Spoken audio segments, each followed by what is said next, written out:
શ્રી વલ્લભાધીશ કી જય, ગિરિરાજ ધરણ કી જય, શ્યામ સુંદર શ્યામને મહારાણી કી જય, શ્રી ગુસાઈજી પરમ દયાળ કી જય, શ્રી ગોકુલ નાથ કી જય, દાવ દયાળ કી જય, શ્રી નવનીત પ્રિયા લાલ કી, अपने माथे बिराजता सेव्य स्वरूप की जय। बधाई वैष्णव ने जाजा करीन जय श्री कृष्ण, जय श्री कृष्ण।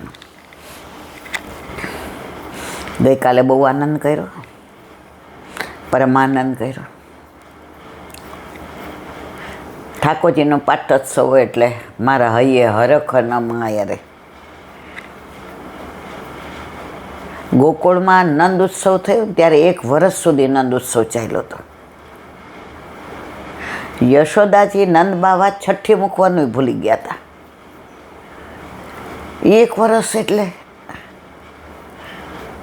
તો આપણા ઘરે પ્રભુનો પ્રાગટ્યોત્સવ હોય તો થોડા દિવસ આગળથી આપણે તૈયારી કરીએ।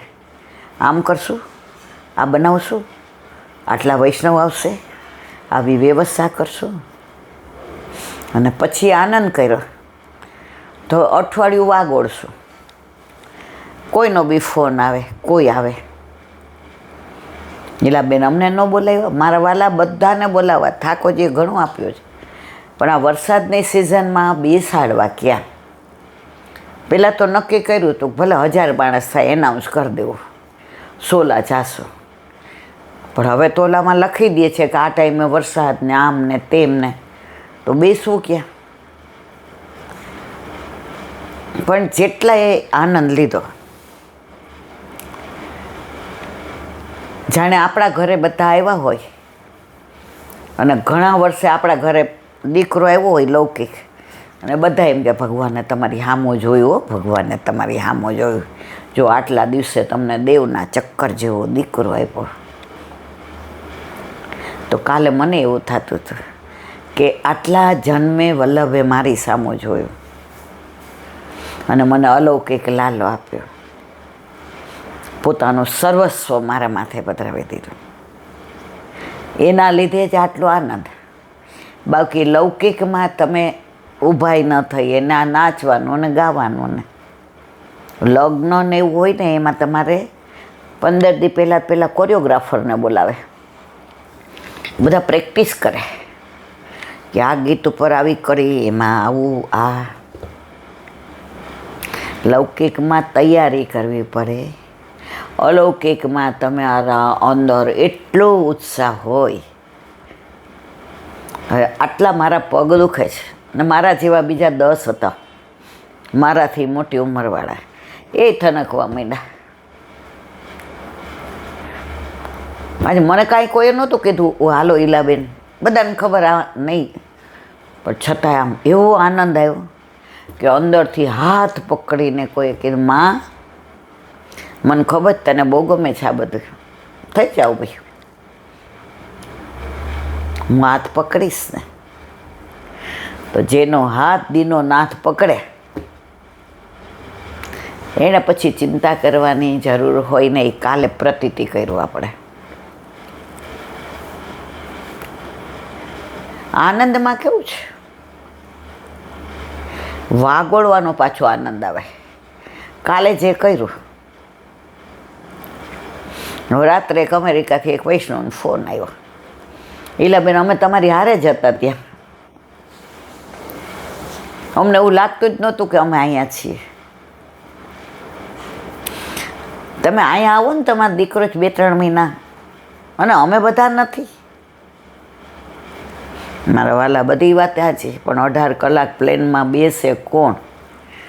હવે એવી ત્રેવડ નથી। મારે કહેવાના આશયે કે બધાને પોતાના ઘરે પોતાના માથે બિરાજતા પોતાના ઠાકોરજીનો પાટોત્સવની સુધી આવી ગઈ કે મારા ઘરે પણ બિરાજે છે, મારા ઘરે પાટોત્સવમાં આવો આનંદ હોય। અરે તમે 4 વૈષ્ણવને પાતર લેવડાવો અને એ નંદ ઘેર કરો ને મારા વાલા, ભાવથી ને તમારા ઠાકોરજી થનકા વિના નો રે, મચલા વિના નો રે. તો એવો આનંદ. હવે આજે સાંજે લૌકિક લીલામાં જવાનું 3 વાગ્યાથી, એટલે સાંજે મેળ પડે નહીં. એટલે અત્યારે વહેલા ઉઠીને દિવસ વાંચ્યો ન જાય એટલે કીધું ચલો થોડું મારા વાલાને સવારના પોરમાં યાદ કરીએ. જો આ બધું આપણું સામર્થ્ય નથી, આ બુદ્ધિ પ્રેરક કૃષ્ણ. સવારે ઉઠાડે કોણ? એ. આવા વિચાર કોણ આપે? એ. આપણને સુધી લઈને આ સમજાવે કોણ? એ. પણ ઘરમાં ઠાકોરજી ના બિરાજતા હોય તો ગુણગાન કોને કહેવાય? આપણો વર ન હોય તો વખાણ કોના કરવા? આપણી બેનપણીના લગ્ન થયા હોય ને સાસરેથી આવે, મા બાપને બધાયની હારે મારા સાસુ સારા, મારા સસરા દીકરીને જેમ રાખે આમ તેમ, પણ જેવી બેનપણી આવે એટલે બીજી બધી વાત ભૂલી જાય, વરની જ વાતો કરે. પણ તાર જીજાજીનો સ્વભાવ છે, તું કલ્પના ન કરી શકે. પરણી તો વરના વખાણ કરવા માંડે. તો આપણા ઘરે આપણા માથે આપણા ઠાકોરજી બિરાજતા હોય તો કાલે એના ગુણાનું વાત કર્યા. હવે નથી બિરાજતા ને રોજ મંદિરે જાય તો એ તો બધાનો વર છે મારવાલા. આપણા ઘરે બિરાજતો હોય તો કહીએ કે મારા વાલાએ એવી કૃપા કરી કે આજે એના પાટોત્સવ આટલા વૈષ્ણવને જેને બોલાવ્યા એ આવ્યા બધા.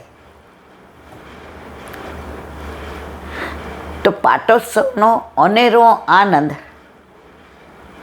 પ્રભુ ઘરમાં બિરાજતા હતા. તો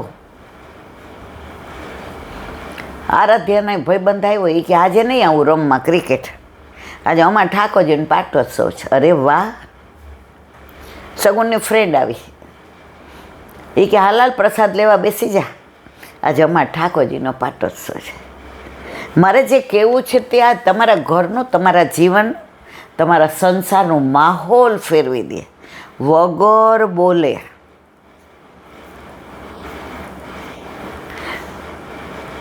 બે 3 વર્ષ પહેલાં મારાથી બોલાઈ ગયો હતો કસુંબા છઠે મારા ઠાકોરજીનો પાટોત્સવ.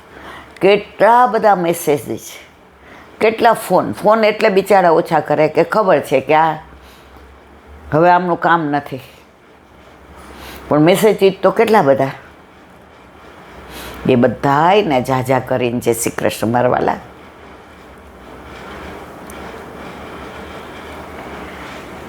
આ બધું એવું છે ને, ખાઈને પછી ઓડકાર આવે ને, પણ ભક્તિમાં ઓડકાર નથી આવતા. ઓડકાર આવી જાય તો ભાંજગઢ છે, એ ભક્તિ નથી.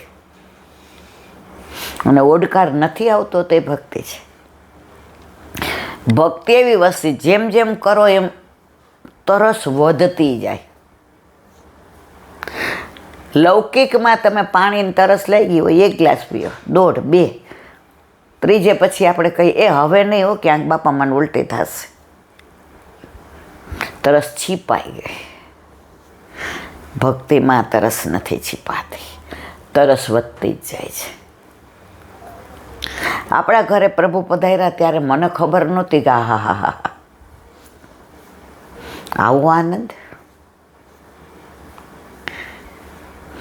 માહે પડ્યા મહાસુખ માણે દેખનારા દાજે. ઓલો મૂંગો હોય એને ગોળ દઈએ ને તો એ પૂછીએ આમ આમ કરે, એ કંઈ બોલી ન શકે. એમ ભક્તિ એવી છે, બોલી નથી શકાતું, અંદર મહેસૂસ કરીએ છીએ. કાંઈક વ્યથા હોય ને તો રાતના ઊંઘ મોડી આવે. કાલે આનંદ હતો તો મોડી આવી. એ દ્રશ્ય નજરે તરે, એ બધાનું નાચવાનું ને, એ નંદ ઘેરો આનંદ ને, એ વૃંદાવનમાં તાતા થઈને, એ બધા એકબીજાને સાથે પ્રસાદ લઈને બધા પાછા મને લેવડાવવા આવે ને, રસોડામાં બધા જલસા કરતા હતા.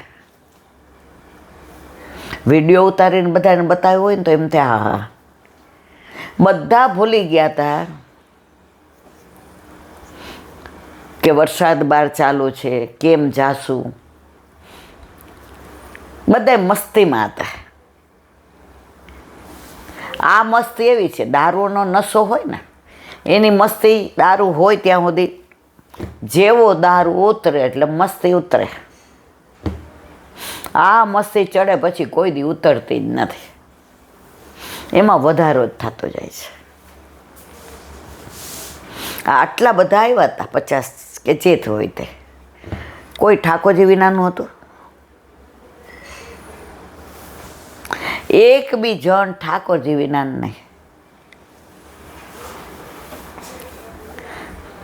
બધાના ઘરે પ્રભુ બિરાજે.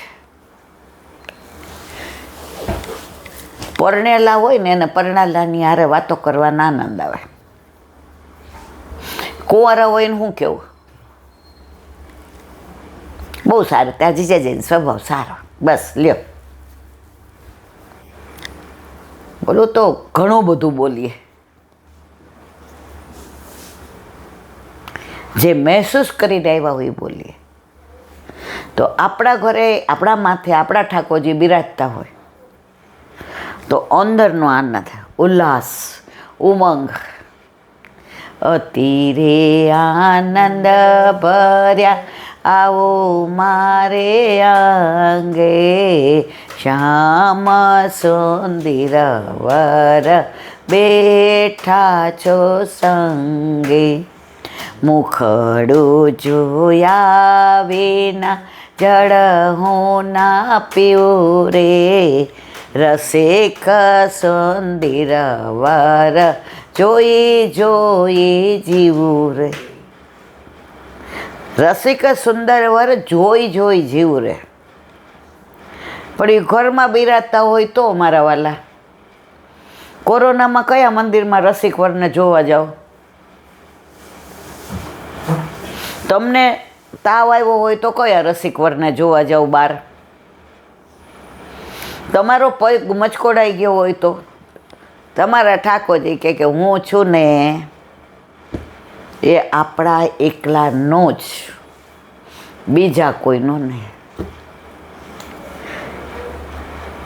તો પાટોત્સવ નસીબવાળાના ઘરે ને,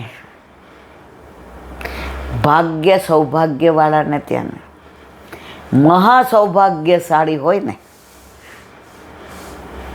વલ્લભ, એના ઉપર કૃપા કરે છે.